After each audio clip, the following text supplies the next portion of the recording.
Hello, welcome to Under the First Floor Lo-Fi Podcast, shitty recordings of bands you should like. My name's David Settle, and on today's episode we have the Cradle from New York. This is the project of Paco Cathcart, who is, along with being an incredible musician, also a producer who's made great records with some bands that have been on this podcast, including Palberta and Flory. This episode was recorded back in September at the end of a bus tour that Paco did for a week, coming from Florida all the way back up to New York. This was the last day of that tour, and we just talked for a while about the tour itself. It kind of turned into a tour diary. It was a really cool conversation, a kind of longer episode than usual. I just really enjoyed the conversation we had, so I left most of it in there. If you like touring and have toured the East Coast, it's just a really fun recap of some really cool spots on the East Coast and some very fun stories of the magic of DIY touring. Before we get to that, though, a few notes about the podcast. We have some mixtape cassettes still available for purchase. All the proceeds go to different people's fridges around Philadelphia. We only have a couple of copies left of Volume 2 and plenty of copies of Volume 3 if you're interested in that. You can check out underthefirstfloor.bandcamp.com. And if you like the show itself, please rate, review, and subscribe on Apple Podcasts, and leave some notes on YouTube if you want. I upload most episodes up there whenever I can. I'm trying to get a backlog going sometime soon of some old episodes so you can revisit anytime. So without further ado, here's the Cradle's first song called Air Quality Warning. I believe it's unreleased so far officially, but you can find a live recording on the Fall 21 tape that is on Bandcamp at the moment. Hope you enjoy.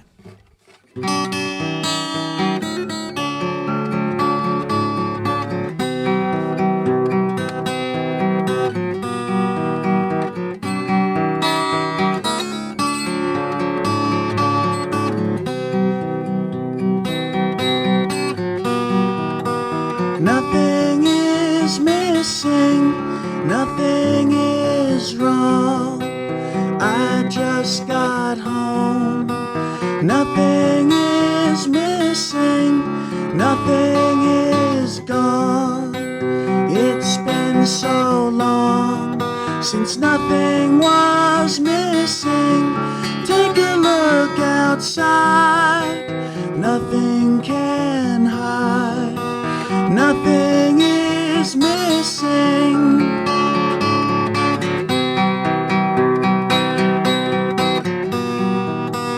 People go walking, the trees shake outside, the cars float by. It must mean something, a single star's light, visible at night. Over the city, take a look inside. Nothing can hide, nothing is missing. I shake with my fear, I dance with my ears. Nothing is missing.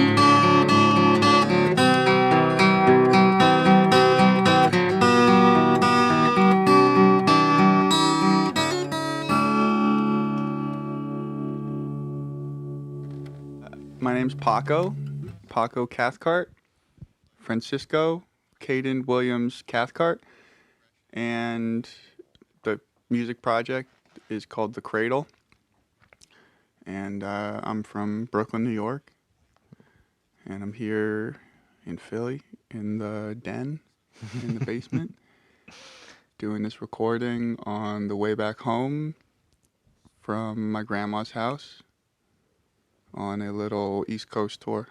Nice. Yeah. Where's your grandma's house at? How far did you go? Boca Raton. Oh, yeah. South Florida. I know that area. Yes. The land of grandparents. The land of grandparents, indeed. Yeah. Although, actually, one of my very close friends, Susie Dugan, is actually from Boca Raton. The rare. I know, the rare specimen, the rare Pokemon, like, actually from Boca Raton. I know a few. Yeah. Yeah? Yeah. Well, my grandma's not even from Boca Raton. Yeah, I mean that. That's common. She's been there for like 30 years though at this Oh, point okay. in the Yeah, same yeah. crib. Nice. Yeah. I played a really rich person's living room one time. You played in Boca Raton? Yeah, it was weird. Damn, yo, lace me up with the contact. It was like 15 years ago. I doubt they still live in Boca Raton, but Riddle me this. Uh-huh. Was St. Andrews Boulevard a dirt road 15 years ago? I don't remember any roads around Boca Raton, so I don't know. Yeah. Is it a dirt road now? No, it's Okay. not. It's a paved road. But when I'm there, like my uncle Bill and my father James, who are the progeny of my grandma that I was hanging out with, they're always like, "Oh, this place was so different when we moved here. You know, it wasn't just like a strange kind of like not X-Files." What's the Twin Peaks yeah. I don't like Florida version of Twin Peaks. Yes, this kind of like Twilight styrofoam Zone. retirement community like paradise. Yeah. It was in fact a kind of rustic, maybe like kind of really dope place to run around as a teenager. Interesting. I always hear that about South Florida and Central yeah. Florida, but it's hard to believe. There used to be the Everglades all around there. Yeah, the Everglades That's are what great. Susie, like my friend, they were telling me just a couple days ago, we were talking about that area, and they were saying that it used to be all swamp. Yeah. And in fact, like the swamp was like a natural runoff system for big storms, you know, and because of like the natural gradation in the land, the huge amount of water dumped by these storms that would come and hit South Florida would be kind of naturally distributed back through this like swamp system, the Everglades, to the ocean. Yeah. Ultimately, and it like prevented flooding in the area. Also, people just didn't really like live there. Yeah. Because it was like sacred ground and also just like inhospitable to people. Then they drained a whole big chunk of it, and there's now like Boca Raton and shit. Yeah. And now there's like horrible flooding, lo Yep. and behold, you know? Well, also because of Dixie Sugar.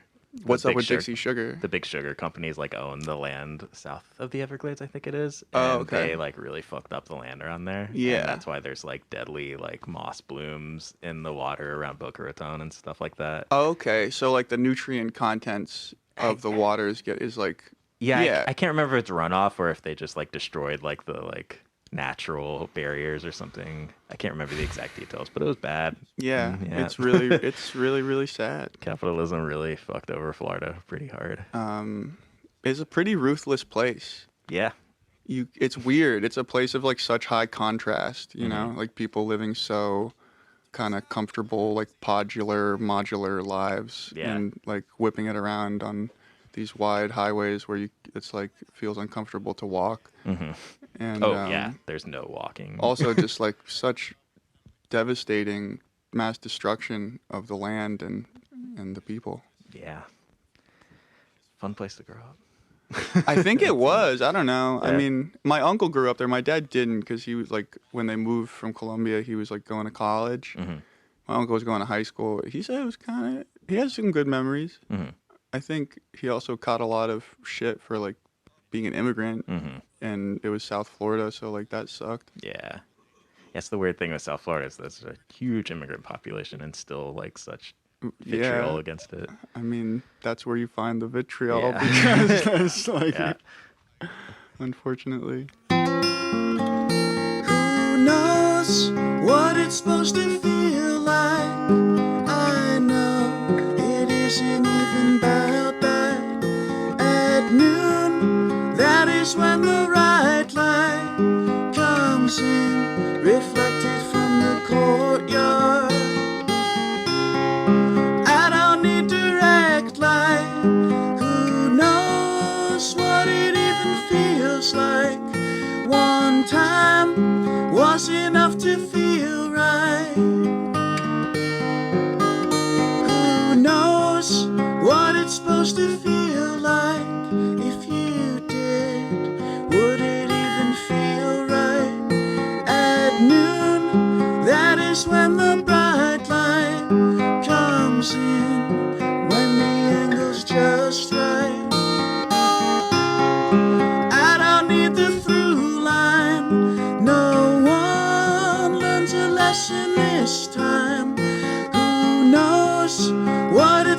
feel like.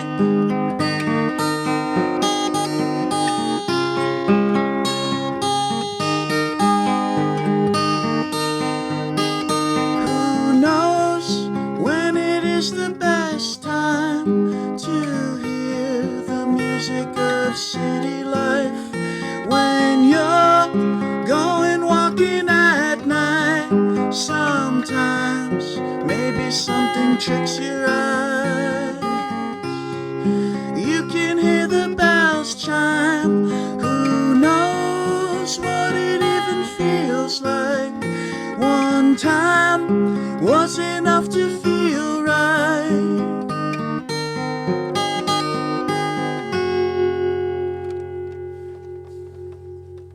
Well, how was the rest of the trip? Amazing. Yeah. It's been so awesome. You were just like going on a bus with your guitar, basically, and playing shows. Mostly buses, yeah. I took Amtrak to St. Petersburg, which is where I played the first show. Oh, cool. Played at my friends Alex and Sam's house. And they're actually, I met them in Baltimore, and like always would play shows at Alex's house in Baltimore. And they kind of beginning of pandemic, like moved down to St. Petersburg. Oh, okay. So we played in their backyard. Had an awesome time. Had a kiddie pool. Yeah, hell You know, beers in the kiddie pool. Florida way. It was so great. It was like they brought their Baltimore vibe, this like really comfortable, familiar vibe that I'm like so familiar with from like hanging out at the house in Baltimore for years, and like stepped into their crib in St. Petersburg, which is like, Immediately. this back. really, yeah. But that town is really beautiful and It cool. is, yeah. St. Peter and Tampa is Yeah. a hidden gem, honestly. I don't know Tampa at all, but I got to walk around St. Pete's a bunch. And like the people who came to the show were all like really awesome. The people who played were, I thought was really dope. Oh, to clarify, that's why I mean it's a hidden gem, because I love a lot of the people there. Word, A lot of the yeah. music people there. There was someone called Fessy K and a band called Book Club Oh, cool. played, and Alex played at the Plake 64 and the Hexagrams. And yeah, it was slamming. Nice. And it started raining, but everyone was like, "No, we're not leaving. Oh, like shit. we're used to this shit because it's Oh, yeah. Florida. Like, this Rains is every day, yeah. afternoon. Yeah, I do miss that, too. it was so nice. Yeah. It was beautiful. Did you play in the rain? Oh yeah. Oh, hell yeah. Someone was like holding an umbrella over me. That's awesome. It was so Oh, like that's so cool. hospitable. Yeah.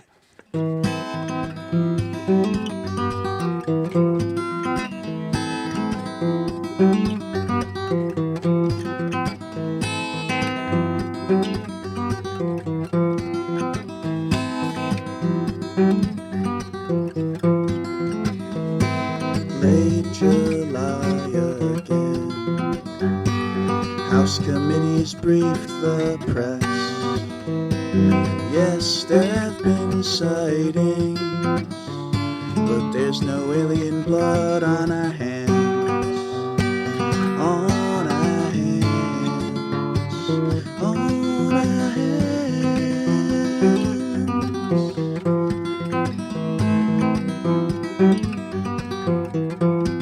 I ride up the hill on Kingston and ride down the hill on Brooklyn. It doesn't feel so far when you're rolling by the cars. Well, I lived in the Heights for a while. Now I'm living at sea level. Sea level. Sea level.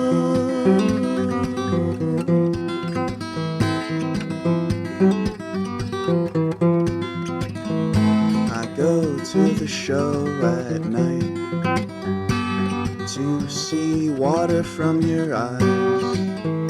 I talk to you and my friends. I remember what you said. Late July again. House committees briefed the press. Yes, there have been sightings, but there's no alien blood on our hands. Late July again. always think of the song by my friend.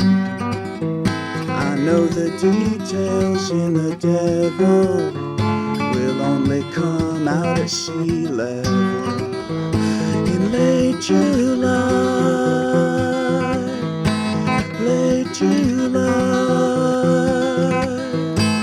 late July.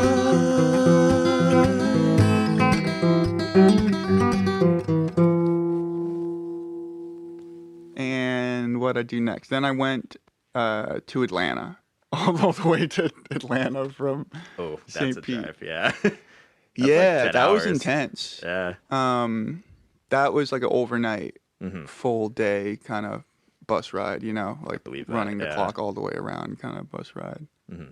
And, you know, a lot of like really kind of half awake, nervous waiting, like in some town of which you only ever see like the off-white walls of the inside of the Greyhound station at like 3 a.m. while you're like just waiting and waiting and waiting, and like there's like that tiny little drip of like anxiety because you have to pay attention and make sure you're not going to miss the bus, but it's just never going to come. But it came, and I was all good. I pulled up, like got there in the afternoon, linked up with my friends. I actually took the commuter bus in Atlanta to their neighborhood in Lakewood, which I'd never done before, which is cool. You know, it feels good to like get that perspective on a city, or like feel like you can move around a city self-sufficiently. And like, but yeah, Atlanta was really, really amazing. I was staying with my friend Park, and they set up this really unique, special show in the woods, like in the middle of the forest. Oh, awesome. This place Yeah. called Entrenchment Creek. That rules. It had like a trailhead, like a proper trailhead, you know, Yeah. and everything. Oh, that's a goal now. Yeah, I want to and do that. It was so lit, honestly. Oh, yeah. Morgan and I were talking about it last night. It was like, you know, there are certain places you play, places for people to gather and be together that like have a quality of like stepping through a portal, and you're all together on kind of the spaceship. Yeah. And like when someone creates that feeling and like that really special kind of communal, like ecstatic, out of this like linear time progression kind of feeling that you can get with like a whole bunch of people when you're in a space that has been curated in such a way, and maybe even is like physically detached from your like normal life Yeah. in such a way that you just feel like you step through the portal with these people, and you just feel so safe. Like you're, you know, everyone who's there is a part of it, whether you're like explicitly performing or not, and contributing to the feeling. Yeah. I feel like that's like the goal to chase with DIY touring. Like, Yeah, you know, that's it's like, out there. It's a feeling to be Yeah. had. Yeah, I mean, that show was really amazing and inspiring, and like Park just like really, really laced it up. They're doing really cool stuff down in Atlanta, and Nice. the scene down there just seems really, really inspiring and Hell yeah. amazing. That's awesome. Just like such ambitious shit in the freaking woods, and like mad people came, you Yeah. know, Oh, sick. with like intention, like Yeah. not just there to like drink beers. Like, I don't know. It was very moving for me to be a part of that. And what happened next? Oh, I went to poetry night in Atlanta. It was awesome. It was like kind of really nice and awkward, and everyone was like super humble, and Is it just like an open mic? Or? it was just in like a little community center kind of. They had Aw, like nice. a library and like a printers for people to use and stuff like that. Did you read? Yeah, I read a little bit. Sick. Yeah. That's awesome. So you pretty much like all the best, most all-American teams? I asked the short guy in the baseball cap. He's got a weathered, kind face and wild dreads, and has been striking up conversation with anyone who will listen since my surprise 2-hour layover in Tampa, Florida, 1 to 3 a.m. this morning. I know I like him because of the way I saw him trying to help that Latinx family with the 2 identical twin baby boys figure their shit out once we got to Orlando at 5 o'clock a.m., 2 hours after we were supposed to. Our bus driver, who was supposed to take the wheel in Tampa, slept late or something. It was never really revealed. We made Orlando with 15 minutes to spare for those of us looking to make the connection with this Atlanta and further points north all the way to Chicago-bound bus. But that family had missed their Savannah, Georgia-bound bus by 20 minutes due to our delay in Tampa. None of the Greyhound agents spoke any Spanish at all and did not seem keen on taking the time to help the young family, who looked more and more helpless with each passing, dismal minute under the fluorescent lights of 5 a.m. at the Orlando Greyhound station. I'd ended up trying to help too, translating for them in my half-baked Spanish, but all I could end up explaining was the cold fact. Mira, tu autobús ya está salido, tienen que hablar con ella. The agent at the counter. Y comprar unos nuevos boletos para el bus siguiente. Lo siento mucho, es un pinche relajo. Pero buena suerte. And I walked back to the other side of the station and stood in line with the short, talkative guy because I was sure as fuck I wasn't going to miss my northbound connection whilst trying to help this poor family. And I looked at him and said, man, I feel bad for that family with the twins. Layover in Tampa made them miss their connection, and no one speaks any fucking Spanish here at all. No one working, at least. Me too, he said. Passing a pine forest and a field of cows now.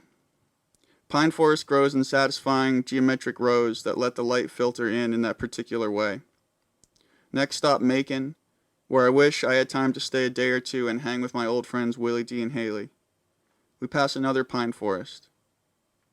So, you basically fuck with all the best, most all-American teams, I chide, trying to make friends outside the bus at the rest stop in a South Georgia town I've already forgotten the name of.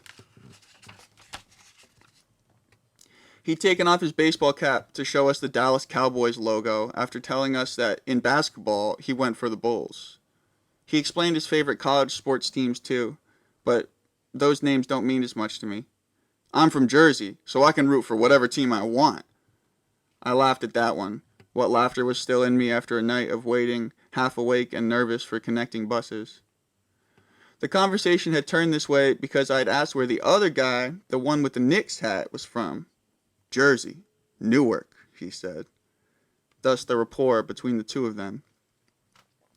He'd been listening to some wildly aggressive drill music on his phone inside the rest stop and told me that it was his homies in Newark. It went, watch out, watch out, watch out, watch out, watch out, watch out, watch out, watch out, watch out, watch out.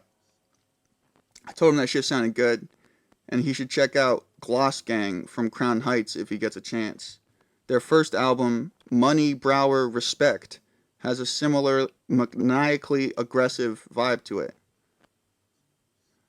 Our extremely handsome bus driver had come back from taking a piss and refilling his coffee thermos at this point, and our goofy, phatic conversation about sports was cut short by a rejoinder to put our masks back on. Midday already and almost Macon, and after that Atlanta, where I'll connect with Park, hallelujah. May that young family with the twins find their way quick and safe up to Savannah. May their last 8 hours have not been so utterly lonely.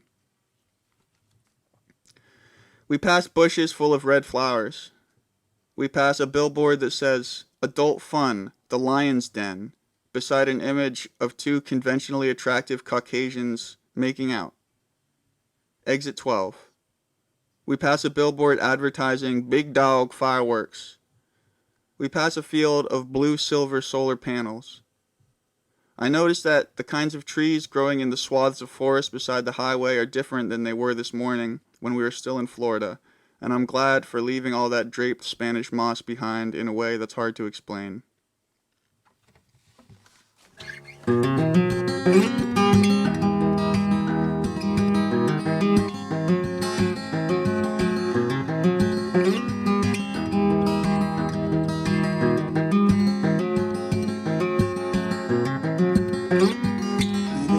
Spring, something's gotta give. They're lying so bold, get over it. Lord, oh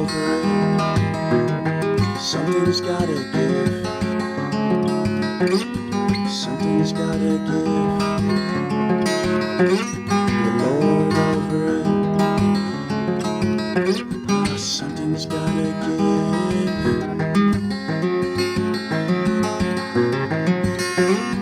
Heaving young things lie in the street. They're training their minks to hunt the rodents. Even dumb spring, something's gotta give. Something's gotta give. The Lord over it. Something's gotta give.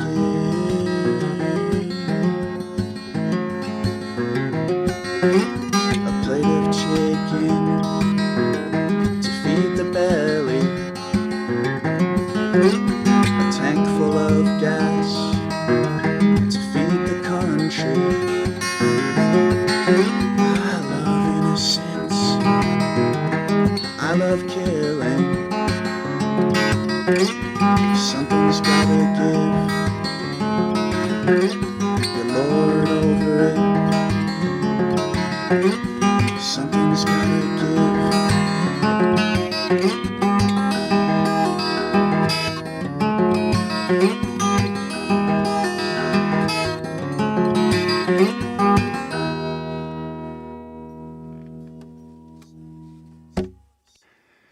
And then after Atlanta, went to Asheville. Oh, nice. But I actually got a ride.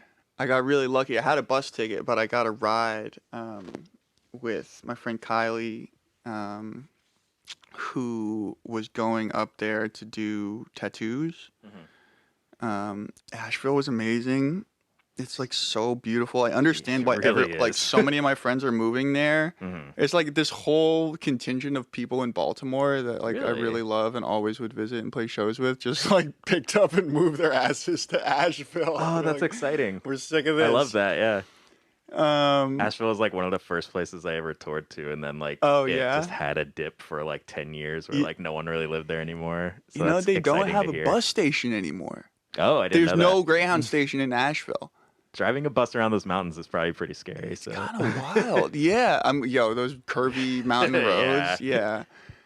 But yeah, just like played a show in my friends Madeline and Shane's backyard.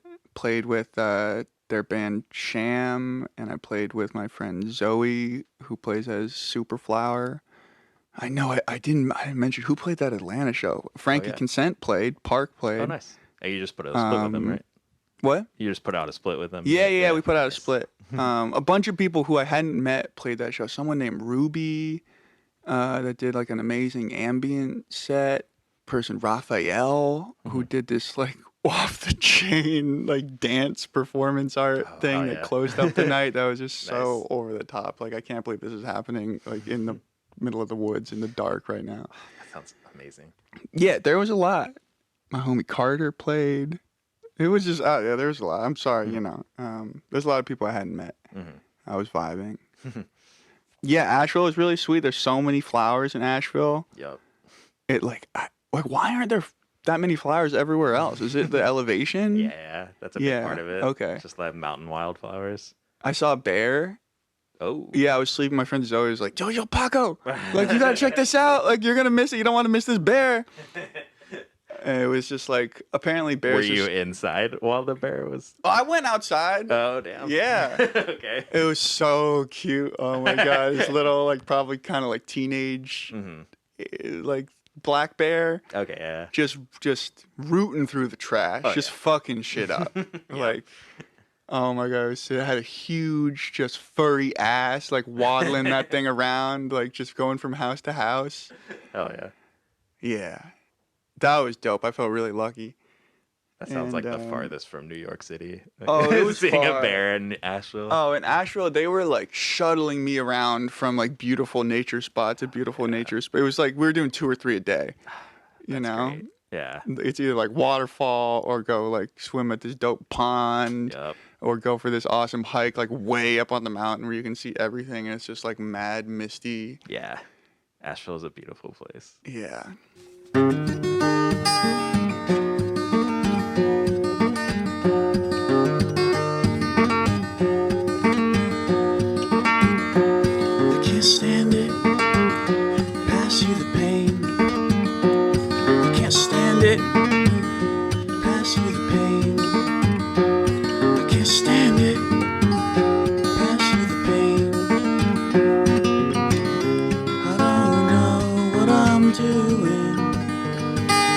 shit getting in the way. I can't stand it. Depression and rage. I can't stand it. Depression and rage.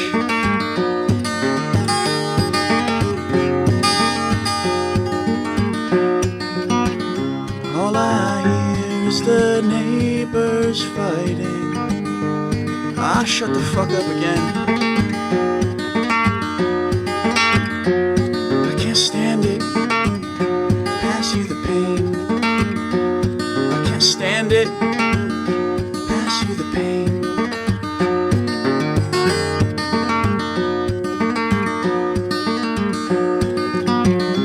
All I hear is her screaming at her daughter and crying, crying, crying, crying, crying, crying, crying, crying, crying.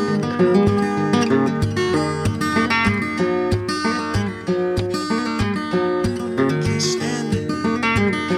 Pass you the pain.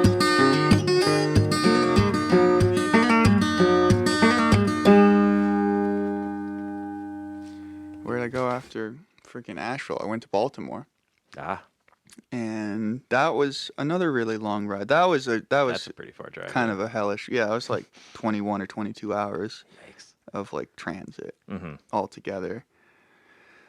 That was a really beautiful show. It was it was right next to Lake Montebello, and we just did it kind of on the lawn. Mm-hmm.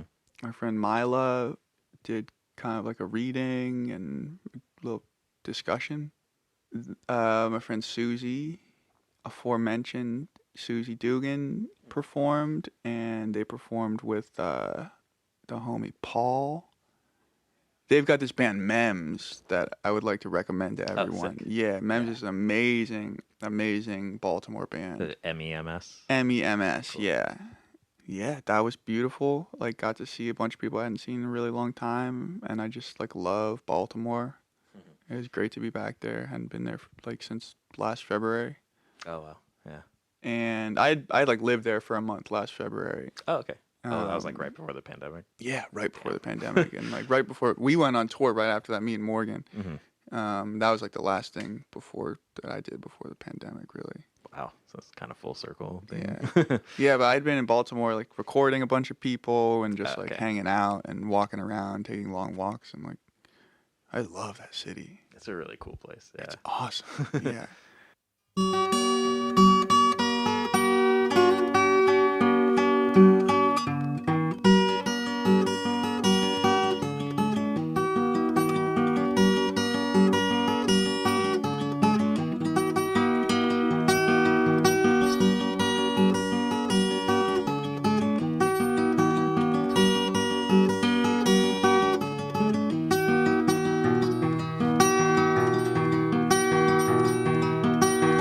¿Dónde estarás, prenda, prenda de mi vida? Yo tu amorcito en estas alturas, llorando tu ausencia. En estas alturas, donde sé que escucha solo el silbido de la pata brava, de la pata brava. Sale el sol y siguen chupando, sale la luna, siguen chupando. ¿Qué será de estos muchachos tan queridos en Cochabamba, tan queridos en Cochabamba?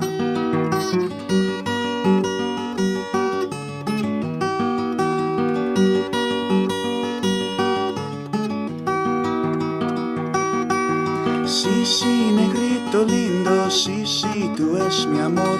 Contigo me están celando, contigo me he de casar. Sí, sí, negrito lindo, sí, sí, tú es mi amor. Contigo me están celando, contigo me he de casar. En las noches pienso, mirando a la luna, seguramente a ti está viendo y nos está viendo. Sale el sol y siguen chupando. Sale la luna, siguen chupando. ¿Qué será de estos borrachos tan queridos en Cochabamba? Tan queridos en Cochabamba.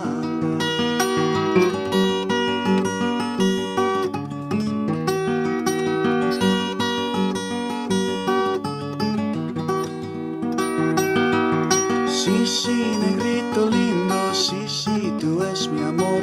Contigo me están celando, contigo me he de casar. And then we went to DC. Me and Susie took the not the MARTA, that's freaking Atlanta, the MARC. Yeah, took the MARC commuter train over to DC. Mm-hmm. And my good friend Luke Reddick picked us up. We freaking rocked the show in the backyard of Rhizome. Oh, cool. Which is a really cool DIY venue in DC. Yeah, I've been hearing good things about that place. Oh, Rhizome's great. Yeah. It's one of these places I feel, I don't know. Okay, I don't know if like it's just because I haven't met everyone who like really runs it or works there, but it seems like it's a very like egalitarian system there in that there's no like personality face head of the thing. There's no one like taking credit for it working and like people playing amazing shows there and it getting booked and like money exchanging in the right way. Yeah. Just a true collective vibe. It's a collective, yeah. And you can, you know, I like feel that when I'm there. And yeah, we played this dope show in the backyard. A bunch of people came that I didn't know. You know, met a lot of people. And then we played here last night. At Clark Park? Yeah. Luke drove me to Philly and we just, that was funny, man. Like, yeah, I was at Clark Park and just because my friend Amelia, who I asked to play, she was like, we should do it at Clark Park. And I was like, I trust you. It worked out? Oh, it worked out great. Yeah, I was really just expecting, you know, me and Amelia and Efron, people that I just wanted to see and hang out with. Tape's about to run up. Sorry. Okay. Well, you know, much but love. Philadelphia's cool. Hell yeah. Were there a lot of dogs at the show? No. Oh. There were a lot of dogs.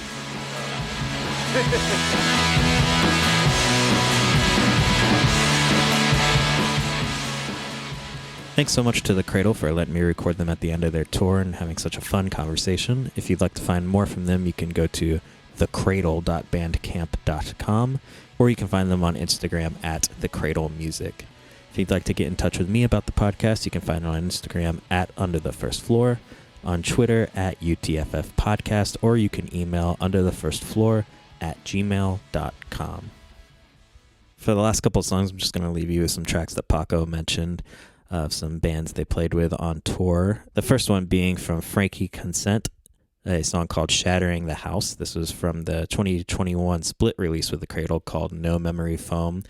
And that was a person from Atlanta that Paco had played with. And the last one will be from Baltimore band Mems, a song called If Mice, which appears on their 2017 tape, All Mems Go to Heaven. Hope you enjoy, hope you have a good week, and we'll see you next time. Bye. Brother, you are not as old as you think you are. And mother, building walls for us to sit cozy inside. Father, told you to grow up to be it. So you took a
that they do.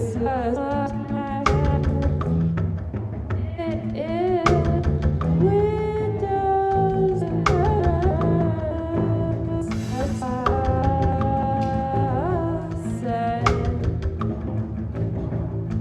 looking through a hexagon for inventing life. Looking through onto the lake. I wish I lived here, but I live 5 blocks away.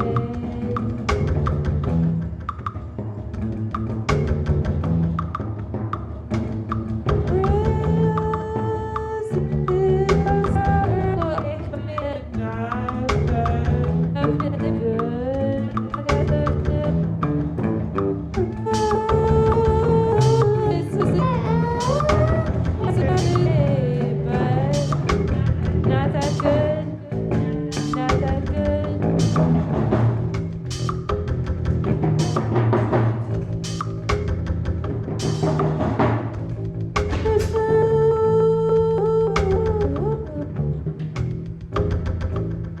On hot nights, bring to this fest, bring to the golden glass, bring with the golden glass.